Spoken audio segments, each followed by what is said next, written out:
ห้องการศึกษาธิการและกีฬาเมืองสีโคตะบอกนครหลวงเวียงจันทร์ได้จัดสรุปการสอบเสียงนักเรียนเก่งทั่วเมืองสีโคตะบอกประจำปี 2026 ในตอนเช้าของวันที่ 6 มีนาคม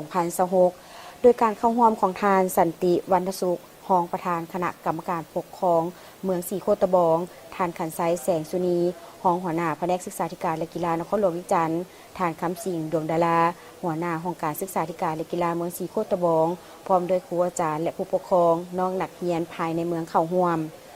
ท่านสินไซสุธรรมวงศ์รองหัวหน้าห้องการศึกษาธิการและกีฬาเมืองสีโคตะบองได้กล่าวว่าการสอบเสียงนักเรียนเก่งประจำปี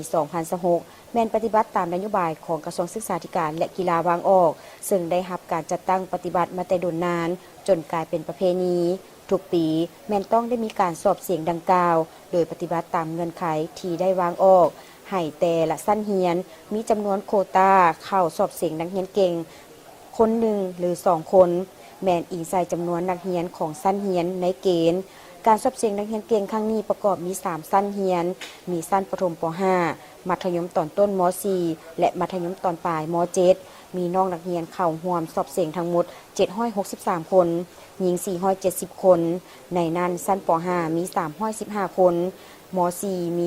229คนและม .7 มี192คนประกอบมี5วิชาหลักคือวิชาวิทยาศาสตร์และสิ่งแวดล้อมคณิตศาสตร์ภาษาลาววรรณคดีฟิสิกส์ศาสตร์และวิชาเคมีศาสตร์ผลการสอบเสียงชั้นป .5 มีดังนี้วิชาภาษาลาวมีนักเรียนเก่ง4น้องคณิตศาสตร์มี5น้องและวิชาวิทยาศาสตร์และสิ่งแวดล้อมมี5น้องรวมทั้งหมด14น้องหญิง8น้องชั้นมัธยมต้นม .4 วิชาภาษาลาววรรณคดีมีนักเรียนเก่ง6น้องวิชาคณิตศาสตร์มี5น้องหญิง3น้องฟิสิกส์ศาสตร์มี6น้องและวิชาเคมีศาสตร์มี5น้องรวมทั้งหมด22น้องหญิง18น้อง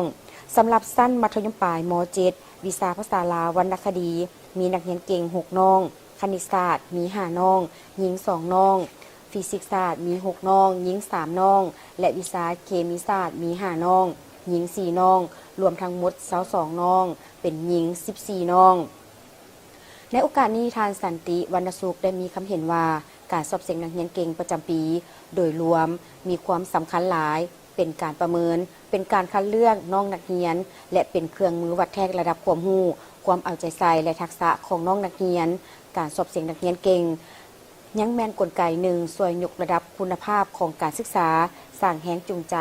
ในการพัฒนาตนเองเพิ่มโอกาสเข้าถึงทุนการศึกษาหรือเฮ็ดเวียกงานที่ดีขึ้นและยังเป็นความภาคภูมิใจของครอบครัว